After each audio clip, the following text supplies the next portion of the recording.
Yan po mga kapatid, magandang gabi po sa inyong lahat at narito naman po ako at muling magbabalik upang maihatid ng mga panibagong mensahe sa inyo. Ayan, tignan natin mga kapatid ngayon sa mga lalabas na baraha. Ayan, tignan natin.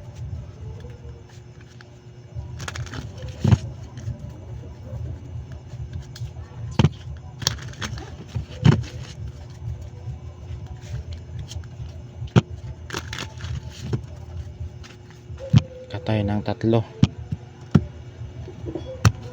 at kukuha tayo ng 13 baraha.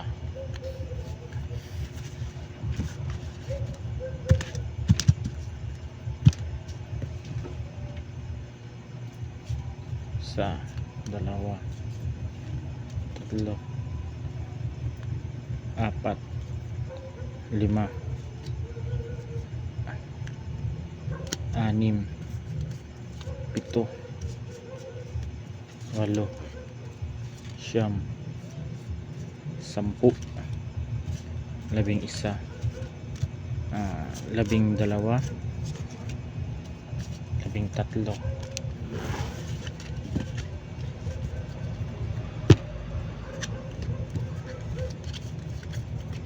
2, 3, 4, 5, 6, 7, 8, 9, 10, 11, 12, 13. Yan, 30 na baraha. Ito yung unang mensahe ngayon mga kapatid sa inyo. Itong Two of Pentacles. Ikaw dito mga kapatid ay sa barahang ito ay parang naguguluhan ka sa iyong desisyon ngayon. Yan, kung itutuloy mo ba yung mga pinaplano mo o hindi dito mga kapatid. Parang tinitimbang mo sila kung ano yung dapat o gusto, kung ano yung gusto mong gawin, kung ano yung dapat. Yan dito. Yan, parang nalilito ka kung itutuloy mo ba yung mga plano mo, yung mga gusto mo o mga pinapangarap mo. Naguguluhan ka dito sa ng barahang ito sa ngayon. Itong Knight of Cups, sa makaka-resonate nito, yan,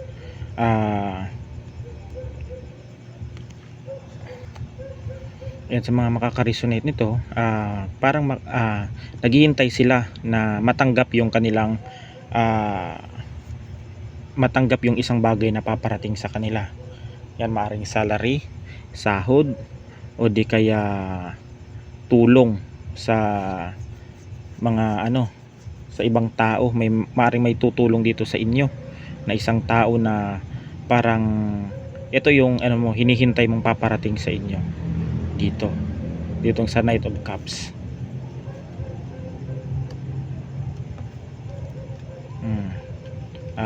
The Moon. Ikaw dito mga kapatid ay talagang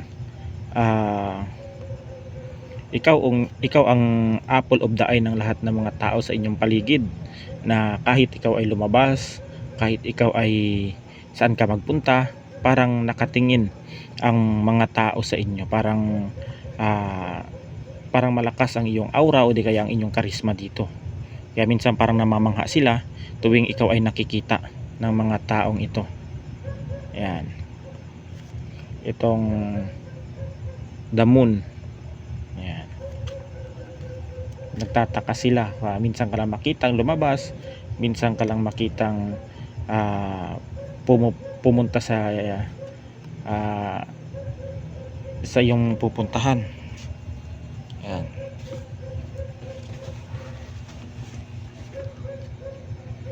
Ayan mga kapatid, kung ano man yung mga inaano mo ngayon, yung mga hinihintay mo, o kung ano man yung mga pinapangarap mo, kilusan mo mga kapatid. Wag mo lang isipin, wag mo lang tingnan yung isang bagay. Kailangan samahan mo rin ng gawa para mapasa iyo yung mga pinapangarap dito. Yan, maaring nahihirapan ka kung paano ka magtagumpay sa buhay. Yung iba dito ay parang nawawalan ng pag-asa. Yan, pero makukuha mo to mga kapatid kung siyempre samahan nyo rin ng kilos o di kaya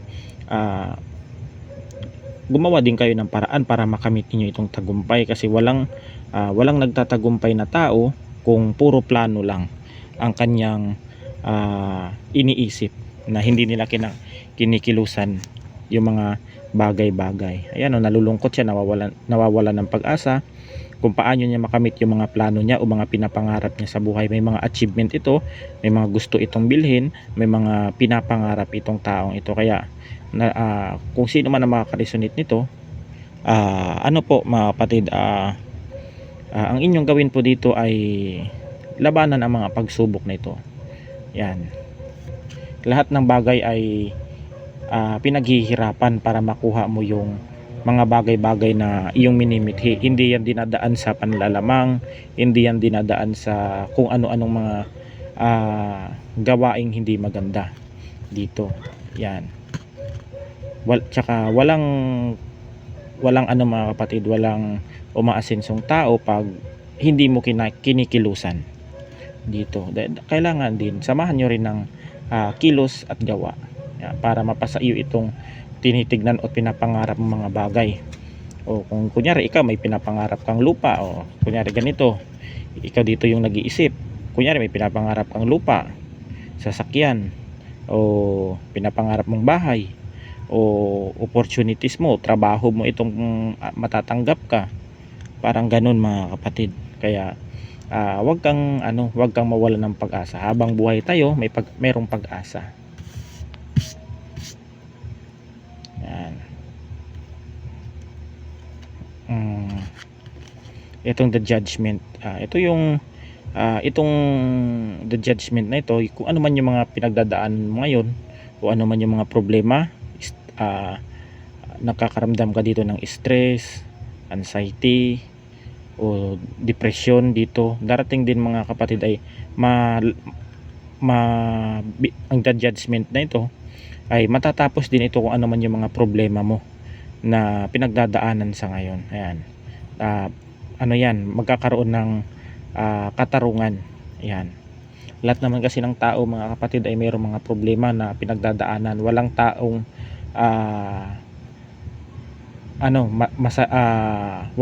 walang tao na merong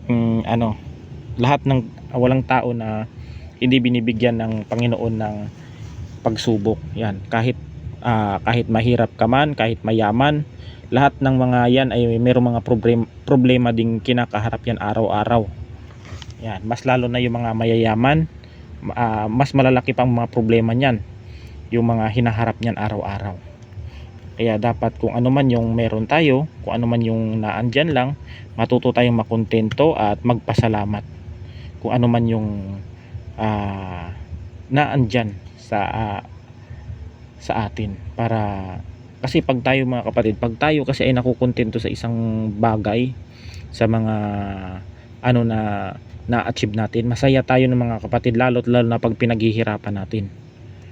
Yan yung mga masasabi ko sa inyo, yung mga achievement natin, yung mga pinaghirapan natin na nagbubunga na sa ngayon, ay masaya tayo niyan. Dahil ang yung mga ginagawa natin tulad ng kahit ganito pagbablog, o kunya magbubunga na itong pagsasakripisyo ko sa pagbablog ko sa inyo, ay masaya ako dito kahit ganito lang yung trabaho ko, pagbablog, o di kaya panggagamot, pagtuturo ng mga orasyon. Masaya na rin ako dyan mga kapatid. At least wala akong tinatapakang tao, wala akong inaagrabyado o nanlalamang. Hindi ako nanlalamang. Kahit ganito ako, masaya ako, pinaghirapan ko rin yung ganito. At nagpapasalamat din ako sa ating Panginoon na binigyan ako ng ganitong talento, yung pagtatarot. Yan. Kaya minsan hindi na ako magkanda ugaga sa sobrang busy, sa sobrang daming nagpapatarot, sa nagpapahiling. Yung mga pasyente ko pala kanina na hindi ko nahilingan at mga nagpatawa sa akin, may pinuntahan kasi ako kanina. Kaya hindi ako nakapag sa inyo, nakapag message o di kaya nakapag call. Kaya siguro bukas babawi ako sa inyo, dahil kailangan ko rin ng pahinga kasi kagabi ay street po talaga ang gamutan ko, kahit sa online. Yan. Itong 3 of Wands. Yan. Ikaw dito mga kapatid ay nangangarap din na makapag-travel, pumunta ng ibang bansa, ibang lugar, o di kaya sa ibang bayan, yan, tulad ng sa mga city tulad ng Maynila. Yan, yung may yung mga ano dito sa mga probinsya, maaring gusto nilang makapag-travel din o i-relax ang kanilang sarili, maaring mayroong din magta-travel dito sa sa pagkakaroon ng sa trabaho. Kunyari magta-travel siya sa Iloilo, tulad ng may meeting sila ng boss nila doon, yung mga kasosyo nila sa negosyo, parang ganun. Yung iba naman gusto makapag-abroad kasi dito mga kapatid, itong opportunity yung hinihintay nila. Meron din ditong gusto na rin umuwi para makapiling yung pamilya nila na nakita ko. Meron din ditong gusto mang ibang bansa para maiahon ang kanilang pamilya sa hirap. Yan, para itaguyod nila ang kanilang mga pangangailangan ng kanilang pamilya dito sa ano ng barahang ito. Gusto nilang isapalaran o isakripisyo ang kanilang sarili alang-alang sa kanilang mga anak, sa kanilang pamilya, upang matustusan ang pangangailangan ng kanilang pamilya dito. Ayan o, parang nakatingin siya sa malayo. Ibig sabihin may isang lugar siya na gusto na talagang puntahan. Yan. Hindi kaya makapag-travel o di kaya makapagtrabaho sa malayong lugar, sa ibang bansa. Ito yung ano niya, yung gustong-gusto niya. Yan. At para mabili na rin yung mga gusto niyang mga material na bagay na gustong-gusto niyang ipundar. Siguro nakapag-isip-isip siguro itong mga tao ito na siguro mga ibang bansa na lang ako para yung mga gusto kong bilhin ay o mga naipundar ay mabibili ko. Yan, sa pamamagitan ng aking pinaghirapan. Pero ito mga kapatid, kung gusto ninyo na makapag-abroad kayo o ano, kung nasa tamang edad naman kayo at healthy naman, pwede naman pong kayo makapag-abroad basta wala po kayong sabit sa medical. Yan. Siyempre pag kayo po ay mag-abroad, magbi-medical ka niyan, magti-training ka pa niyan ng mga tulad ng mga caregiver, mga driver sa ibang bansa. Nag-aaral din yan ng mga kung paano magmaneho, parang ganun. Ito. Ayan. King of Swords. Ikaw dito mga kapatid ay kahit handa ka talagang lumaban dito kahit anumang pagsubok ang ibibigay sa iyo ng ating Panginoon, anumang hirap, sakit o di kaya pasanin na ibinigay sa atin ng Panginoon, ay handa kang lumaban sa anumang hirap mga kapatid, dahil lahat naman ng bagay, lahat naman ng tao ay binibigyan ng ating Panginoon ng pagsubok mga kapatid. Nasa sa tao na yun kung paano nila i-handle yung mga problema nila. Yan.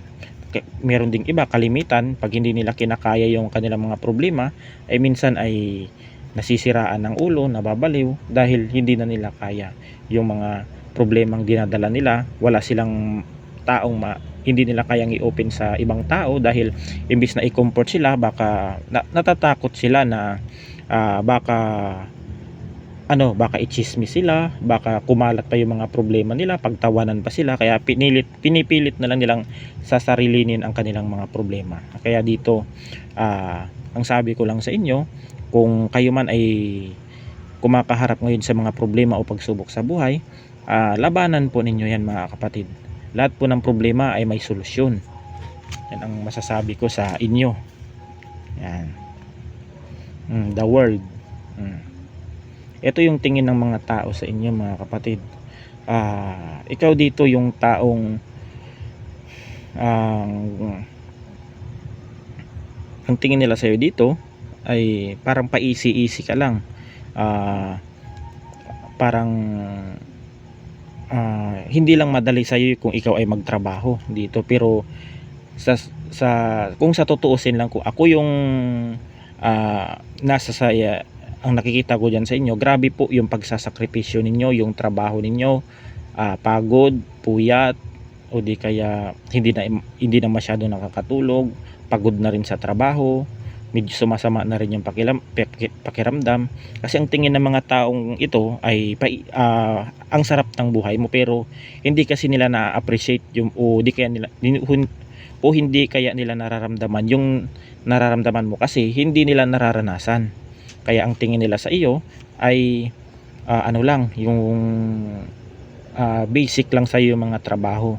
Pero sa tutuusin dito, pagod na pagod ka na rin at gusto mo na rin magpahinga dito sa the world. Ayan, ang masasabi ko rin sa inyo, kung pagod kayo, kung pagod rin ang inyong katawan, ay magpahinga po kayo. Hindi po laging trabaho ng trabaho. Ang trabaho po ay naaandyan lang po yan. Pero ang ating pag ang ating katawan, pag sumasama po ang ating pakiramdam, pag yan ay hindi ihiwa ng o pinagwalang bahala ninyo yan, ay mas lalong lalala ang inyong sakit. Yan. Kaya kailangan din magpahinga din tayo kahit papaano. Hindi po bakal ang ating katawan, hindi po yan bato. Ayan, na hindi tayo natatabla ng anumang sakit. Minsan ay sa sobrang abuso din natin sa ating sarili ay hindi natin namamalayan ay nagkakaroon na tayo ng malubhang karamdaman. Kaya dapat balanse rin ang ating spiritual, physical at di kaya yung ating mental health para mas lalong maging maayos ang ating pamumuhay sa araw-araw. Ayan. Ayan mga kapatid, yung dito, yung the world of story. Ikaw dito mga kapatid ay parang ang dami mo na rin sigurong yung pinagdaanan mo ang dami mo na rin hirap na pinagdaanan. Kung gusto mo sigurong isulat sa libro yung mga pinagdaanan mo ay isusulat mo. Kung pwede mo sigurong ipadala sa MMK yung mga karanasan mo, pwede mo sigurong ipadala dito mga kapatid, kasi dito sumisimbolo ito sa sa libro Ayan. Kaya ito yung ang nakikita ko dito na sobrang dami ng hirap na yung pinagdaanan.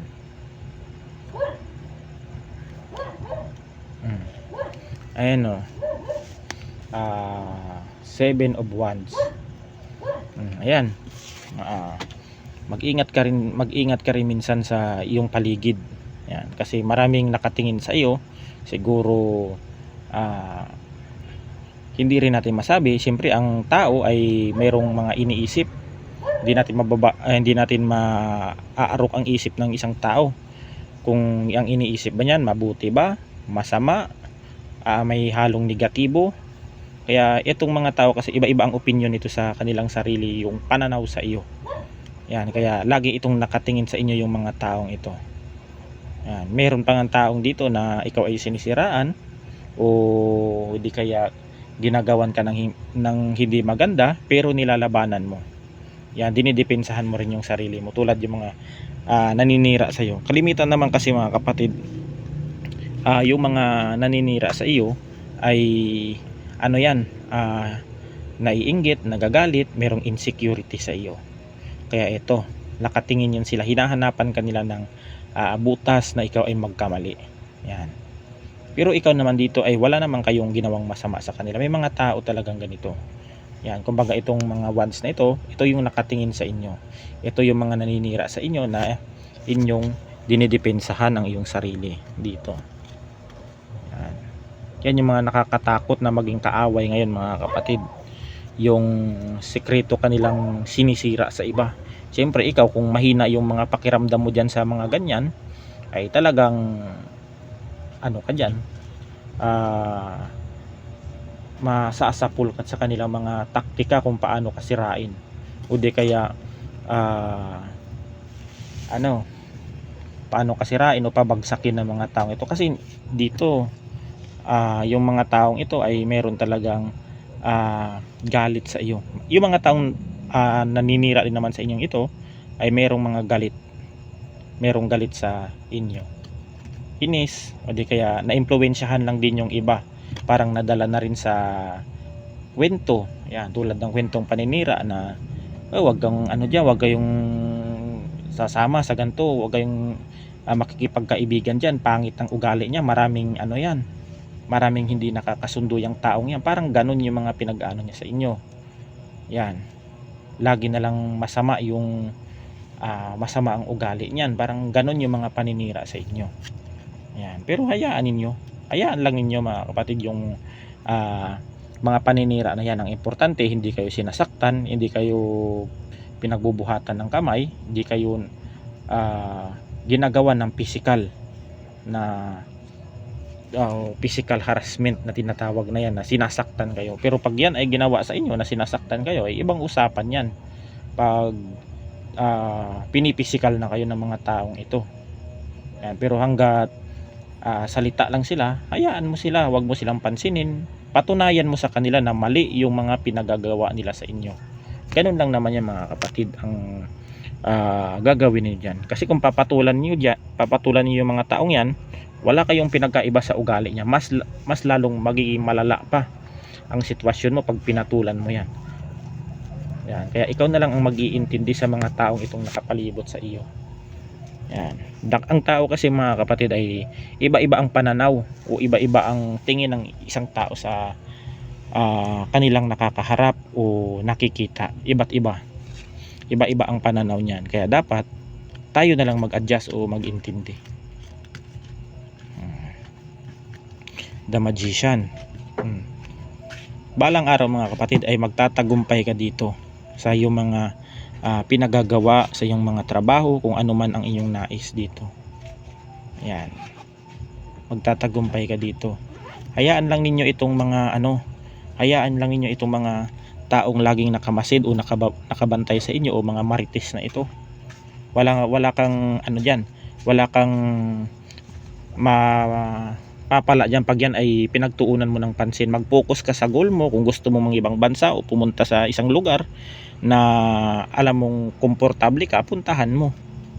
Yan, iwasan ninyo itong mga taong laging nakatingin o nakapuna sa iyo. Dahil kahit pag ikaw kasi mga kapatid, pag ikaw ay sumama sa mga tao o makikinig sa mga taong negatibo, magiging negatibo din yung isip mo. Masisira ang iyong